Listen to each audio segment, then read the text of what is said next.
주택 가격 상승 여부가 주택 정책의 유일한 평가 기준이 될 수가 자, 그러면 없습니다. 그 부분에 부동산 정책에 대해서 어떻게 생각하느냐?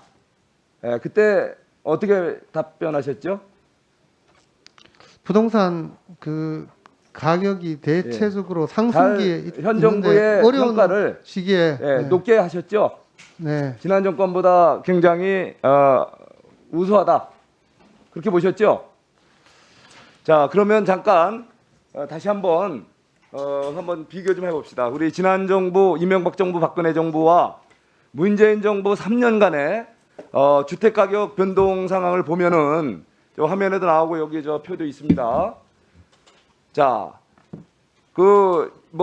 김현미 장관이 자주 인용하던 표현인데 우리 한국감정원, 지금 한국부동산원의 통계를 비교해 본 겁니다. 자, 우리 서울 지역 아파트 가격 안정이 일단은 제일 중요한 과제인데 이명박 정부 때 마이너스를 기록하죠. 그래 박근혜 정부 4년 1개월간 11.94%. 그런데 문재인 정부 지난 5월 기준으로 봤을 때 14.15%. 역대 정부에 제일 높게 나오잖아요. 그렇죠? 자, 이 부분에 대해서 변창흠 후보자님 지금도 이 정부가 역대 정부 중에 가장 주택 정책을 잘했다 이렇게 말씀 좀 하실 수 있습니까? 그 주택 가격 상승 여부가 주택 정책의 유일한 평가 기준이 될 수가 자, 그러면 없습니다. 그 부분의 변명은 다시 한번 제가 말씀드릴 기회를 끝나고 드릴게요. 네네. 자, 그러면 한 가지만 더 봅시다. 지난 제가 말씀드릴 때 5월 기준이었는데 5월 6개월이 지난 지금 11월 기준 통계를 다시 한번 뽑아봤어요.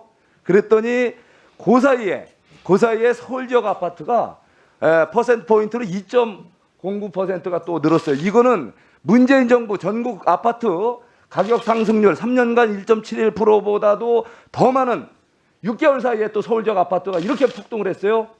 근데 그 지역 아파트 보세요. 전국 아파트 평균이 지난 3년간 1.71%였던 것이 요 사이 6개월간 5.65%로 무려 3.3배 전국적으로 집값이 폭등하는 이러한 기현상이 벌어졌습니다. 이것이 바로 문재인 정부 주택 정책이 완성됐다고, 다시 말해서 전월세 3법 그리고 주택 관련 중과세, 징벌적 중과세 시행, 각종 거래 규제 강화한 이 결과로 나타난 참혹한 현상이 지난 6개월간 서울과 수도권 대한민국 전역 주택시장에서 벌어진 현상입니다. 이 부분에 대해서 어떻게 생각하는지 짧게 한번 단답식으로 답변해 줘 보세요. 네. 부동산 가격 상승이 일반 서민들에게는 너무나 고통스럽고 또 앞으로 또 주택을 구입할 분에게도 좌절감을 안겨주고 있는 것이 분명한 것 같습니다. 그래서 이 부분에 대해서는 제가 장관 취임하면 하여튼 최선의 노력을 해서 그 저렴한 주택을 공급해서 이런 문제를 좀 해소하도록 노력하겠습니다. 예, 제가 나중에 또 관련해서는 추가로 따져보도록 하겠습니다.